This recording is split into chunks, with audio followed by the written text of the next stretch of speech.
tend to lay awake at night, worrying and wondering and thinking about all sorts of different things? Or you wake up in the middle of the night and all of a sudden you just can't go back to sleep because you're thinking about all these different things that aren't finished yet, that you got to do, and things to handle. Okay, some of us, I see some nods, other people are like, just go to sleep. That's the big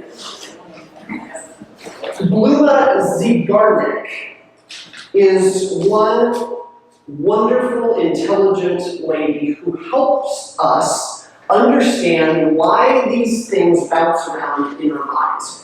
One day, she's a Lithuanian psychologist. About 100 years ago, she was doing what she loved to do, which was sit in a cafe and watch people.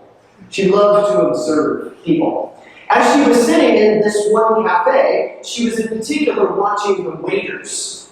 And she was watching the waiters come and go from all these different tables, and as they were interacting with the people. And they were doing what waiters do. They were approaching the tables, they were giving menus, they were taking orders, they were bringing drinks and food and refilling things and and all the things that waiters do. She was watching them do these things, and she noticed that something distinct was happening with these waiters.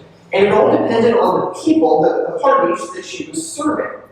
So some of the parties would come and they would do their meal and they would get up and go. And with them, she noticed that the waiters would serve them. And then once the people left, once they paid their check and walked out, the waiters completely forgot about everything that had happened with that party of people.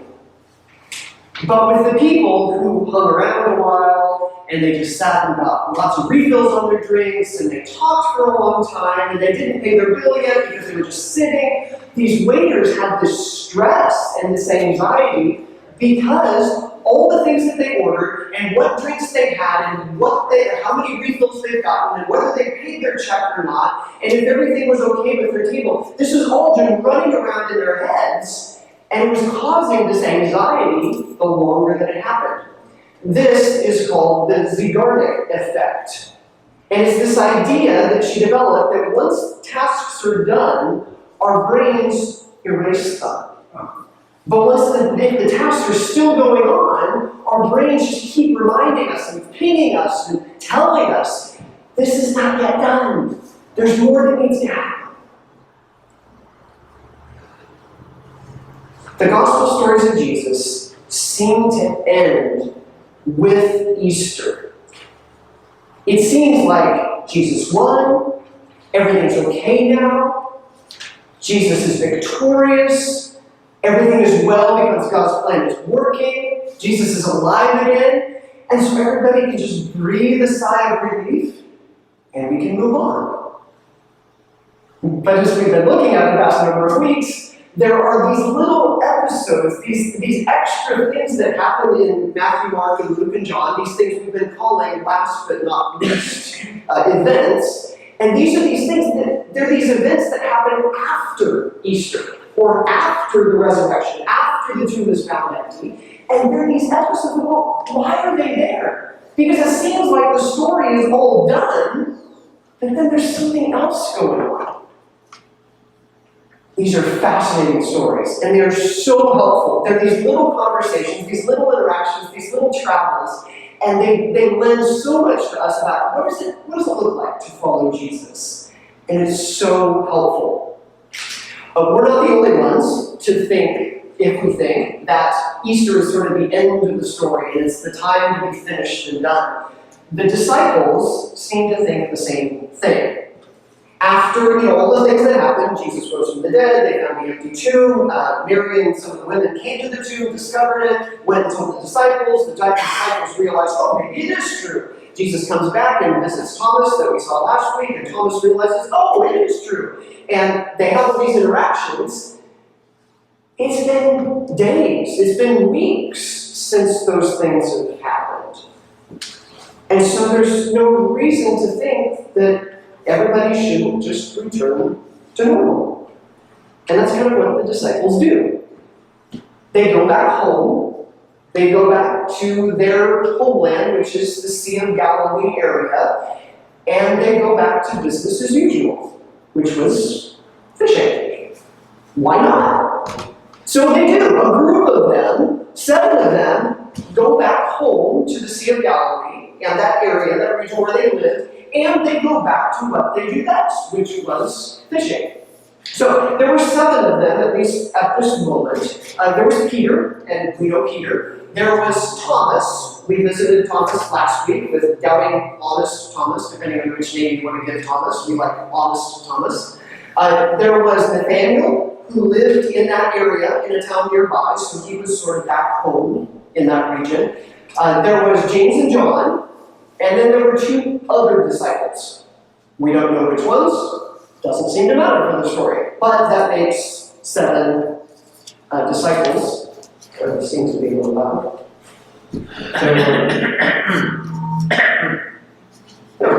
There were 7 disciples who were there. Now, they decided they want to go fishing. When we go fishing, what is the best time of day to go fishing?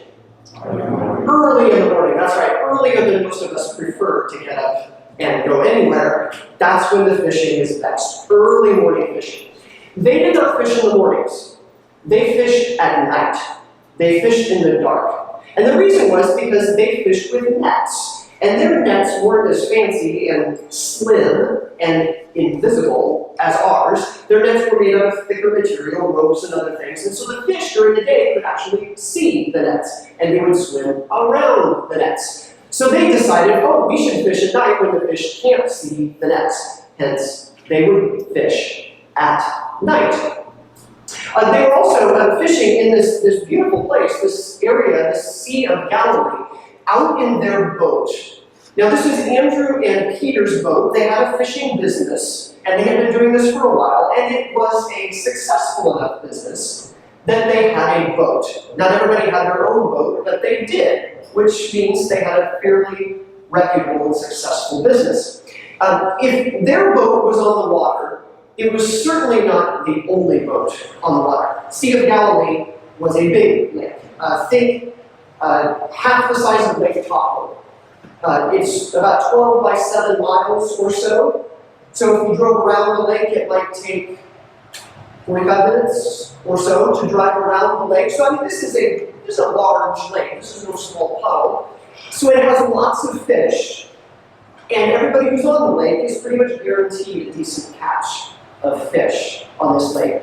They probably would have been one of about 200 boats that were on the lake at any given time. So you can kind of picture how large this is and how many boats would be there, and this is a pretty big deal to have their own boat out in the Sea of Galilee. Not to mention, it's a beautiful place, but it is at night. So they went fishing on the Sea of Galilee at night. So they take out their boat, all 7 of them, and here's a normal fishing boat for their time. In fact, this one was found in the Sea of Galilee about 40 years ago in a severe drought when the water level dropped. This boat was found. It's called the Jesus boat. It's on display in a museum somewhere. I'm sure you can look it up and find it. But it's on display somewhere. And this was very similar to the boat that they had. This one was actually dated to the period of the disciples and Jesus. So it definitely was similar to any boat that they might have had. It's 27 feet long, about 5+ feet wide. And so you imagine this could hold a certain number of people and a certain amount of fish. The estimates go that it probably could hold 12 crew if nothing else was in the boat. Or it could hold a smaller crew and a catch of fish. And in the case of our disciples, we know that there are 7. And so that leaves a little bit of space for a catch of fish. A boat their size could hold not quite a ton of weight. So people or people fish, however it works, just less than a ton of weight. So we have disciples. They're fishing on the lake. Let's see what happens. So here's how it works. So when they went out in the boat, but they caught nothing all night, at dawn Jesus was standing on the beach, but the disciples couldn't see who he was. He called out, "Fellows, have you caught any fish?" "No," they replied. Then he said, "Throw out your net on the right side of the boat, and you'll get some." So they did. And they couldn't haul in the net because there were so many fish in it. Then the disciple Jesus loved said to Peter, "It's the Lord!" When Simon Peter heard that it was the Lord, he put on his tunic, for he had stripped for work, jumped into the water, headed to shore. The others stayed with the boat and pulled the loaded net to the shore, for they were only about 100 yards from shore. When they got there, they found breakfast waiting for them. Fish cooking over a charcoal fire and some bread. "Bring some of the fish you've just caught," Jesus said. So Simon Peter went aboard and dragged the net to the shore. There were 153 large fish, and yet the net hadn't torn. It's pretty cool. Pretty cool story, amazing.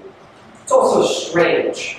Really strange story. I mean, let's back up. We know how all this started. The disciples were on the lake, it's nighttime, and they're fishing. And what did they catch all night long?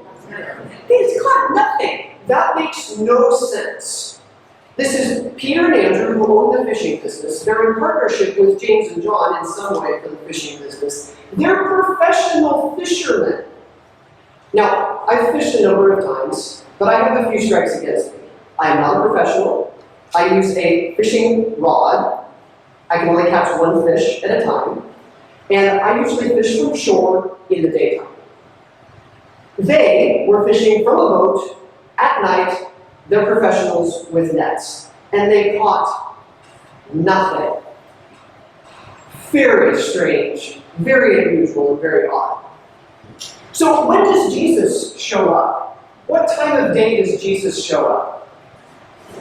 At dawn. Is dawn the prime fishing time of day? No, that's the time when the fish can start to see the nets. So this is not when you should be fishing. This is when the disciples are done and they are ready to turn in and give up. And so what does Jesus say to them? Just toss your net on the other side of the boat and you'll get some fish. And what do they get? You can get a huge haul of fish. For somebody counted that it was 153 fish. That's awesome. I mean, anybody who loves to fish, that's a pretty good catch. I'd love to get 153 fish. We'd be super excited. On the Sea of Galilee, there are three main kinds of fish. It's a freshwater lake, so it's pretty limited. No other fish are going to be introduced to the area without somebody putting them there. So there's three main kinds of fish that they would have fished for, and we still can today. There were carp, tilapia, and catfish. The tilapia variety that they have actually has earned a name. It's called the St. Peter fish. You can catch a tilapia St. Peter fish today. The three main types of fish, they're fairly small. The carp are larger. The tilapia and the catfish are a little smaller. But the average size of the fish, an adult fish that they might have caught, might be about 5 pounds. That's a conservative estimate, so let's say 5 pounds. They caught 153 fish, so quick math would be 765 pounds of fish, and we have 7 people in the boat, and so that makes getting close to a ton. They're at capacity. They didn't catch anything all night by themselves. When Jesus told them to do this, they obeyed. And then they got this huge catch of fish. Something happened when they obeyed and did what Jesus asked and called them to do. This last but not least moment is different than some of the others that we've encountered. A lot of the others are like right after Jesus is raised from the dead. It's mostly Jesus trying to say, really it happened. Really, it's me. Trust that I am alive. And a lot of these events are about just saying, believe that Jesus is actually alive. It happened. But then there are a couple events, this one included, that aren't about trying to convince anybody that Jesus is alive.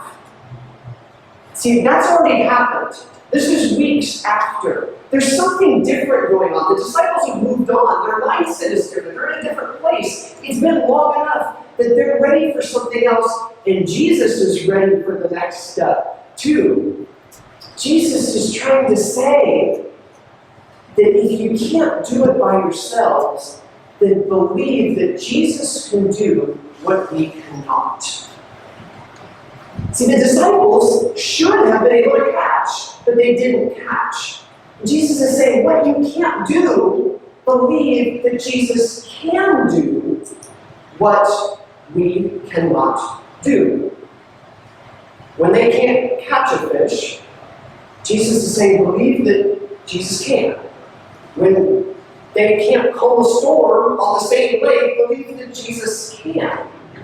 When they can't believe that Jesus is alive again, believe that Jesus can convince and show you and build confidence that Jesus is alive. So do we believe that Jesus can do what we cannot do? I would love to say yes. And there are times that absolutely, yes, Jesus can do what I cannot do. And there are other times that it's harder to say, Jesus can do what I can't do. And I love that Jesus reassures us. He doesn't just say, you should believe.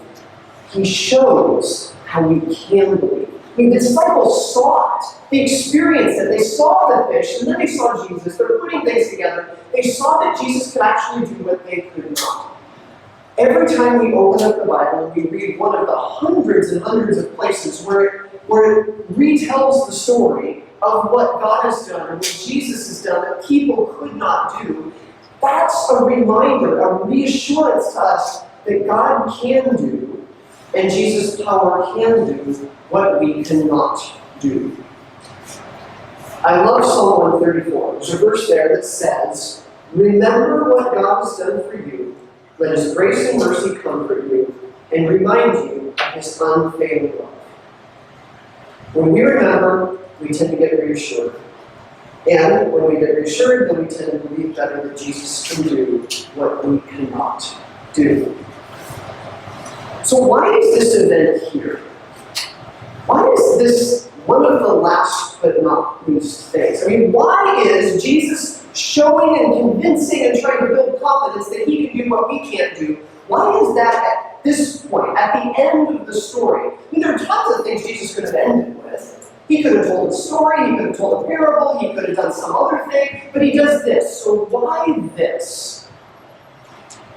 Let's read on, because we find out. Jesus asked Simon Peter, Simon, son of John, do you love me more than these? Yes, Lord, Peter replied, you know I love you. Then feed my lambs, Jesus told him. Jesus repeated the question, Simon, son of John, do you love me? Yes, Lord, Peter said, you know I love you. Then take care of my sheep, Jesus said. A third time he asked him, Simon, son of John, do you love me? Peter was hurt that Jesus asked this question a third time. He said, Lord, you know everything. You know that I love you. Jesus said, then feed my sheep. I have to admit, this is a very weird conversation. I mean, Jesus asked pretty much the same question 3 times. Peter pretty much responds in the same way 3 times. And then Jesus says the same thing again, pretty much 3 times.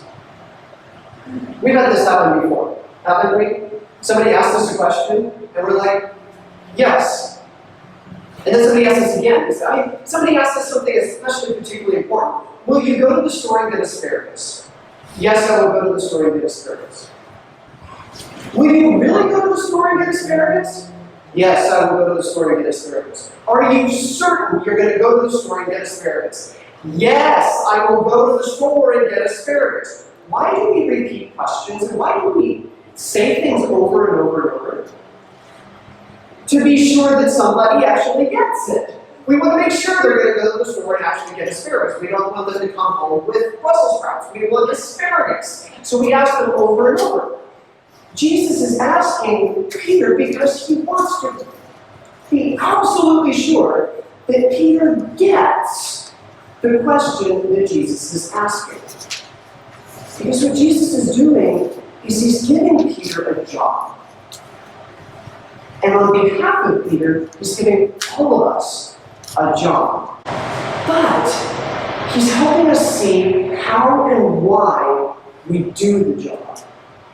See, Jesus is saying, I want you to go feed my sheep, feed my lambs, whatever, however we say it, is to do that. He wants Peter and others to feed, to nourish, to give, to lend, to contribute everything that's possible for the well-being of the sheep, the people whom Jesus cares for. Jesus' flock, us, people, sheep. He wants Peter to share all that's necessary for Jesus' people to be able to know and understand Jesus.